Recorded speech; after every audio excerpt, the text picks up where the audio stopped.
to talk about. Okay, now we're live. I started talking before I was live.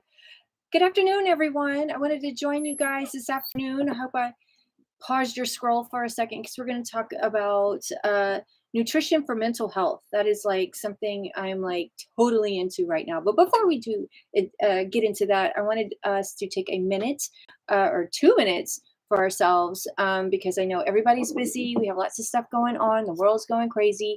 We just need to just come back to us for 2 minutes and let's go do that right now. So grab your favorite essential oil. I'm got Motivate today because I'm teaching a class on Wednesday on focus and motivation. So let's get motivated. So I'm gonna put this on my pulse points. But you guys take your oil, one drop in your hand. You know how to do it.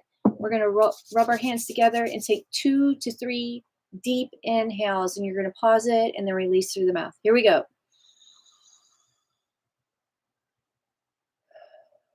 Let's do that again.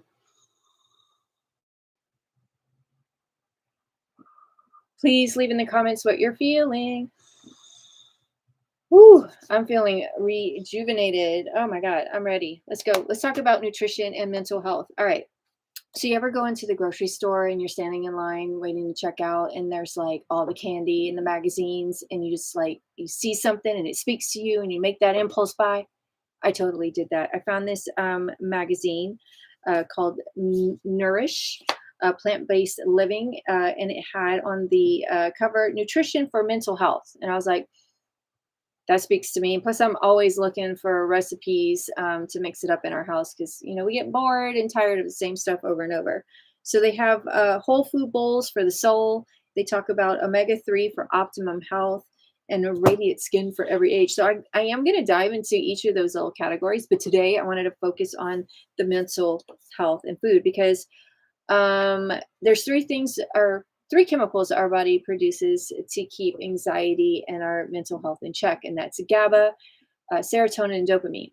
And we get that from the foods that we eat and the things that we do during the day, which is exercise and meditation, that sort of thing, yoga, anything that's moving the body to get those chemicals happening, get those happening. But sometimes we can't produce enough of those chemicals, and then we're kind of stuck with yeah, going to our doctor and say, hey, I still feel this way even though I'm trying all the things that I'm reading up on: diet, exercise, changing up the foods, removing sugar.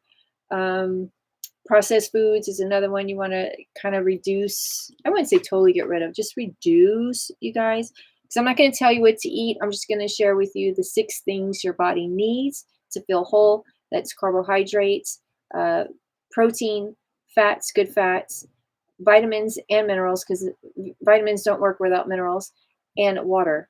That's it. That's all your body needs. If you can grab that in and put that in your face, then your body should be happy. Okay, so they did a study. They found a study, I believe, in New Zealand and somewhere else. There was a couple of researches, and they found that the people that ate the most fruits and vegetables actually did feel better more often. They talk about the fish and how it has omegas, and omega-3 is actually part of brain health. So we want to make sure we've got that. They talk about carbs. We really do need carbs. We shouldn't be cutting out carbs altogether. I know there's a lot of diets out there that require that, but your body actually needs that. So you shouldn't be removing it. You just can't eat as much of it. And a lot of things have carbohydrates in it.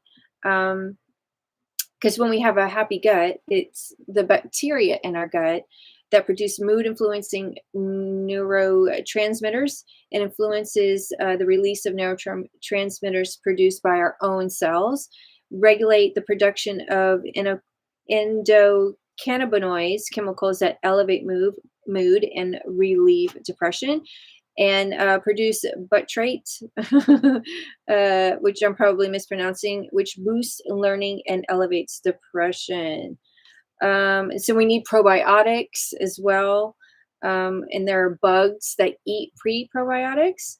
So we need those: insulin, fructose. I'm not even going to try to read all that. Resistant starch, pectin, Another one I can't put into two other words. So basically, you want to, here's a checklist for you: artichokes, garlic, leeks, onions, asparagus, bananas, again, onions, garlic, asparagus, legumes, green bananas, oats, and barleys. That's the starch. Your pectin is in apples, apricots, carrots, and oranges. Also got cereal grains, radishes, pears, corn, tomatoes, and turmeric. So if you don't want to buy the turmeric root, you can always get the essential oil for turmeric and add that to your tea or coffee. Coffee with caffeine in it does uh, trigger anxiety. So if you want to cut back, go to decaf or hot tea or black tea. Black tea is another option. So yeah, I love this. So just when you thought that research on the gut microbe couldn't get any more fascinating, here come the probiotics. The psychoprobiotics are beneficial bacteria. Probiotics are substances that support the growth of such bacteria. Prebiotics, which result in the production of neurochemicals that affect our mental health and function. So that's why we got to eat our fruits and veggies. Okay, it's not because it's supposed to. I don't know. It's for our mental health. You are what you eat. Okay, that's it. That's all I wanted to share with you. Next time, I'm going to talk about the omega-3 and Optimum Health. And doTERRA has a supplement for that. And then the next time, we'll go over the skin stuff. And then there's cleaning products too. So we'll go over that as well. So I'll see you almost every day this time. And hopefully this is helpful for you. Please share in the comments your favorite oil that you're using this week or that you used before the start of this video. I'd love to hear from you. And if you like what you see, please don't forget to subscribe. Love you guys. See you next time. Bye-bye.